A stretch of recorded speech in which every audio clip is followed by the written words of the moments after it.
I wrote the only aspect of Gone with the Wind, it won the Academy Award, and my book is about the Academy Awards, and of course it was such a record breaker at the time in 1939.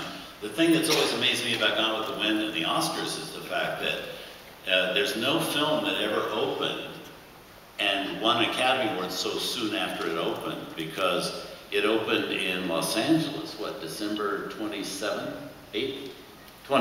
of 1939, and the Academy Awards were given in February of that year. So only 2 months later, and it was a long film. They certainly didn't have distribution or it showing in a lot of theaters in Los Angeles for the voters to be able to see it. So there was a big question on whether or not enough voters would actually see the Oscar, Gone with the Wind before Oscar voting, and yet it won. And I think it's the reason probably why Wuthering Heights won the New York Film Critics Award that year instead of Gone with the Wind, is because all the voters in New York had a chance to see Wuthering Heights before they had a chance to see Gone with the Wind. Anyway, so that's my kind of connection to being up here today with the book. But we at Turner have such a connection to Gone with the Wind because it was the film that the first film we ever showed on the channel, and that was Ted Turner's decision, because that was his favorite movie, still is, and it's the movie that really inspired him to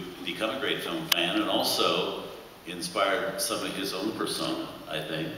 And also, it's the movie that he could think of the only movie that was prestigious enough and big enough and important enough to launch a whole channel. So we launched it in Times Square with Ted Turner throwing the switch for Turner, and actually the beginning of the movie coming on the big screen in Times Square with taxis crashing into one another and everything, when they saw Gone with the Wind and Ted Turner up there and a bunch of MGM stars up on this platform.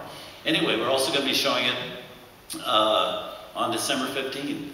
And to my knowledge, it's been interesting this year. We're having this wonderful gathering and showing of it tomorrow night here, thank heavens, of the movie. But it hasn't been seen a lot this year. And there's no plan for it to be shown on December 15th on the 70th anniversary in Atlanta or Washington, D.C. or New York or Los Angeles. But we are showing it on TCM, so we're very grateful about that because we love Gone with the Wind, and we think it's most appropriate that somebody be showing it to the world on the day of the 70th anniversary.